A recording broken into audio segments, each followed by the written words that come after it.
Years ago, in the midst of the sex scandal involving then-President Bill Clinton and Monica Lewinsky, World Magazine published an open letter to one of the men who had been selected by President Clinton to be his spiritual advisor in the aftermath of that scandal. I wanted to read you a portion of the letter because it was particularly applicable to our message today. The letter begins, "I'm heartened to know that you are among those who will offer counsel and accountability to the president. I'm praying that God will use you, an evangelical, as an instrument of God's grace in the life of Mr. Clinton. I hope you won't be offended if I'm so bold as to offer a few words of advice. First, remember that the president is a Southerner. There are something interesting things you should know about those of us who are Southerners. One is that many of us suffer from the Elvis syndrome, by which I mean the ability to stand around the piano at Graceland and sing gospel songs with tears in our eyes, then go upstairs to fornicate and persuade ourselves in the morning that the real person is the hymn-singing person. We have to confront the truth that the real person is not the sentimental one, but the sinful one. The other thing to note about us is that we grew up in a culture that holds a peculiar perversion of the fifth point of Calvinism. The doctrine that God preserves his people so that they persevere in faith became once saved, always saved, which in turn became once you've walked the aisle, you're saved no matter what. This gives a false security that we can live like hell and still go to heaven. Second piece of advice, teach the president that while forgiveness is free, grace is expensive. In the present moral crisis, we evangelicals must remain evangelical. And that means refusing the Jewish idea that we can atone for our sins and the Roman Catholic idea that we can make up for our sins through acts of penance. Forgiveness is free, granted immediately and completely to those who confess their sins and claim Christ. But the grace that provides that forgiveness has an infinite cost, the humiliation and death of the Son of God. Now let's turn the spotlight away from the former president and shine it on ourselves for just a moment. What evidence in your life is there that you are truly saved? I'm afraid too many Christians today suffer from the Elvis syndrome. They think that because they have their so-called ticket to heaven, they can live any way they choose to live. They can gather together on Sundays and sing hymns and feel exhilarated and have tears in their eyes, but go out and live like the devil the rest of the week without any consequence whatsoever. They cling to the doctrine, once saved, always saved, putting the emphasis on the wrong phrase. You see, even more important than the phrase always saved is the phrase once saved. The only people who can have assurance of salvation are those who have been truly saved.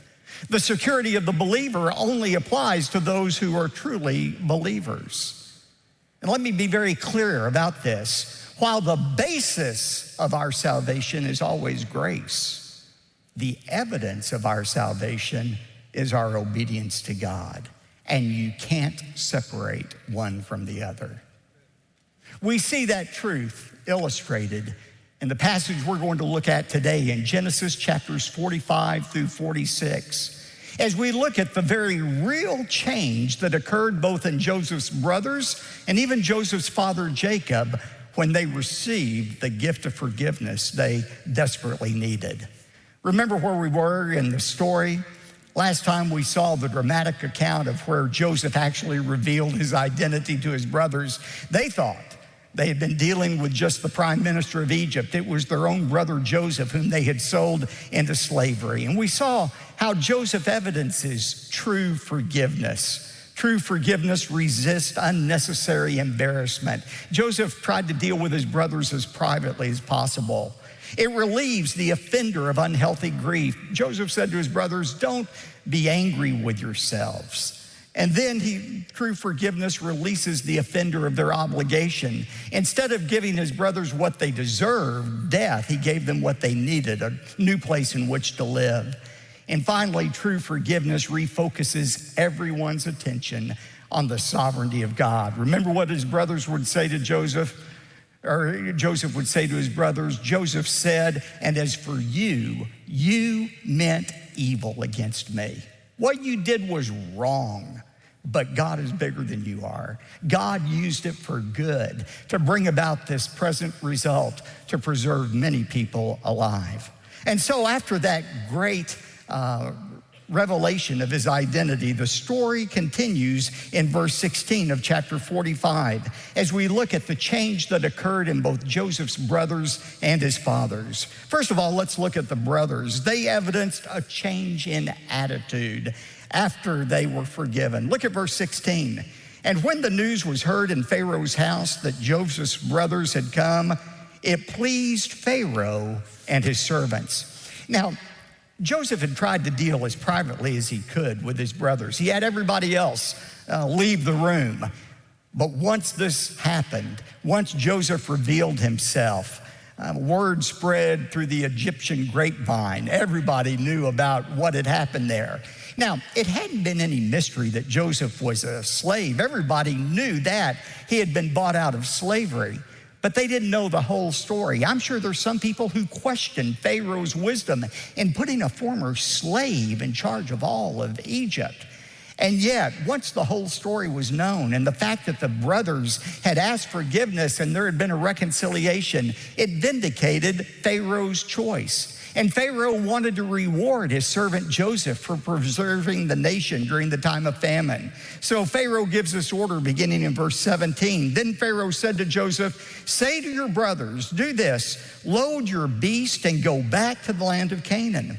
And take your father and your households and come to me. And I will give you the best of the land of Egypt, and you will eat the fat of the land. Now you are ordered, do this, take wagons from the land of Egypt for your little ones and for your wives, and bring your father and come. But don't concern yourselves with your goods, for the best of all the land of Egypt is yours. You see what he's doing? He doesn't know he's accomplishing God's will. He doesn't even believe in God probably, but Pharaoh's accomplishing God's purpose.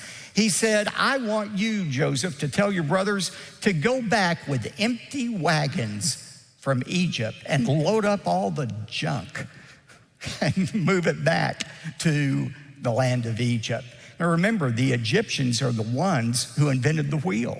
They're the ones who invented the wagons. It's like Pharaoh is sending the moving vans to go ahead and pick up this fledgling nucleus of the nation of Israel, about 70 people total, the brothers, their wives, their children and grandchildren, and move them to Egypt. Now, actually, he gave orders to move the family and don't take any of the junk or the stuff. But as we'll see in a moment,